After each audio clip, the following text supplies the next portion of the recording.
Hi, this is Sergeant Beast Larson. Radio calls you do not want to hear. Now, I'm explaining through this list here. There's about 20 things. And watch this all the way to the end, because there's something special on the end, something correction officers don't normally hear. But each one of these FTOs, supervisors, make sure your officers are trained. Correction officers, whether you're new or old, think about each one of these in detail. And if you're not sure what to do, you need to ask. Have a plan for this. A drone is spotted. At a prison, you hear the word drone, that's not a good sign. It's dropping something, but it's coming from somewhere and somebody's on the outside. Inmate on the fence. Well, two exterior fences, inside fence or outside fence. It makes a little bit of a difference. What do you do? What do you do if you're in a dorm and you hear drone, inmate on the fence? You lock down. Lock everybody down. Inmates refusing to lock down or go in the cell. That's kind of common, but what do you do? Inmate with a weapon. What kind of weapon? Where's he at? Is there other inmates around? Is he by himself? Officer locked in a cell. Why is an officer locked in a cell? Is he trying to protect himself from attack? Or is it his buddy pushed him in and shut the door? Is it an accident? Is he on a cell search? Why is he locked in a cell? Officers surrounded by inmates. That's a bad one. We had a new officer call. I'm surrounded by inmates. They said they're going to take my radio and kill me with it. If you hear that over the radio, you know what to do. You run. Inmate fight. That's kind of common, but are you playing? Are you ready? Inmate with a syringe in medical. Very likely he's going to hold a hostage with that directly, or if not, he's keeping people against their will in an area. What do you do? How do you respond? Inmate cutting. We hear that all the time. And that's one that, you know, after 1,000 times, you're just like, okay, blah, blah, blah. I don't care. That's not the right answer. You still need to go and you still need to care. Inmate unresponsive. I'll leave it at that. Inmate hanging. We had a code for that so that we did not say that over the radio, you know, for scanners and anybody else to hear. But how are you going to respond? Chemical agents used by the officer. Okay, you're thinking, yeah, officer sprayed him one.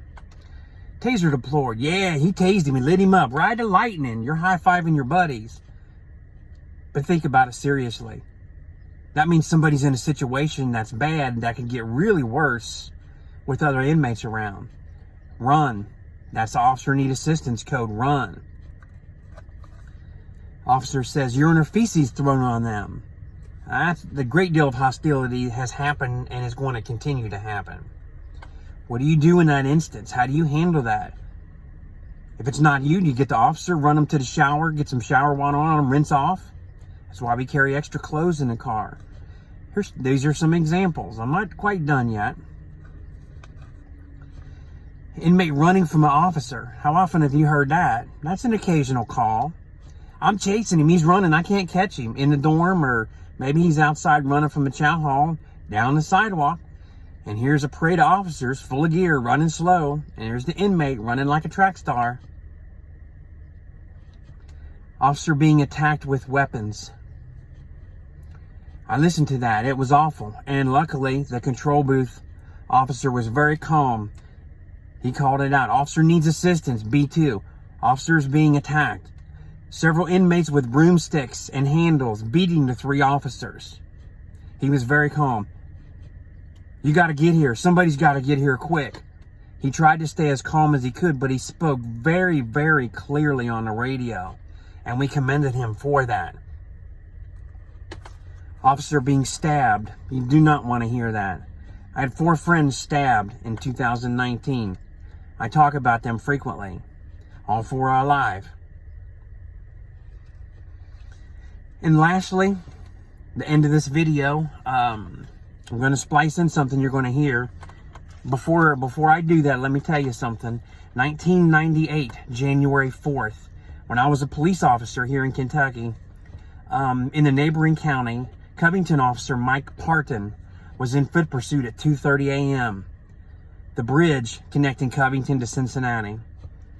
The charges were DUI, possession of drugs, fleeing from the officer, was in foot pursuit, went to jump from a bridge part to a walkway, missed and slipped and fell 90 feet down into the Ohio River. I was a part of that search for several days. January the 4th. His body wasn't recovered until May the 18th, about 8.5, 9 miles downriver.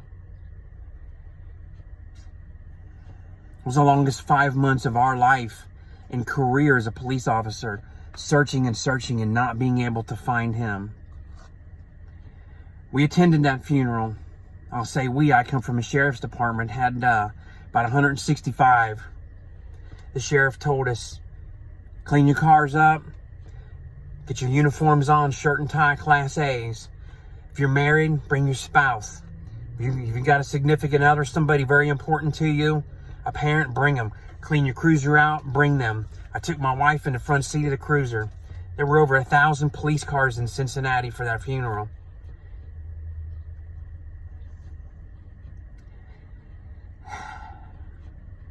I'll never forget that day. My wife thanked me and then said no, afterwards said she'll never go again. I tell you this, to learn, to train, to understand there are resources out there for you. My channel, SGT Beast Larson. I talk about the survival, the defensive tactics, how to live, how to get through this. I was a sergeant for 3 years at Hayes Prison. My buddies at Tier Talk, Anthony Ganji, Russell Hamilton, they have a big channel. They do a lot of podcasts. They approach the administrator type of way. Rules, procedures, policies. I know everybody's frustrated. You're undermanned, you're overworked. I get it. You're underpaid. But you're still there. You're still working. Whether you work 50 hours a week, 70 hours a week. The resources are there to help you. Just Corrections with William Young. Kind of looks like me with no hair, longer beard. We've all worked and done this. We've heard these radio calls more than once. We've been through this ugly. We're putting our many years of experience out there to help you. These 3 channels, a great resource to help you refresh, help you for new officers. Never hesitate. You can reach all of us on Messenger, on Facebook. Never hesitate. Just going to clip in. Hope you like this video. Use it for a positive reason, for a training reason. Listen to this last. This is the final call. See you soon. Auburn 26885. Auburn 26885. Auburn to Officer Bittner. Officer William Bittner, badge number 6885-1042. We thank you for your dedication, loyalty, service to the citizens of Auburn and the United States. You have the influence we need for your unending compassion and respect for all people. Your sacrifice will not be forgotten. It has been an honor for all of us to serve the past 13 years with you. You and yours are and always will be our family. Your brothers and sisters have it from you. Rest in peace. End of watch, May 19th, 2019.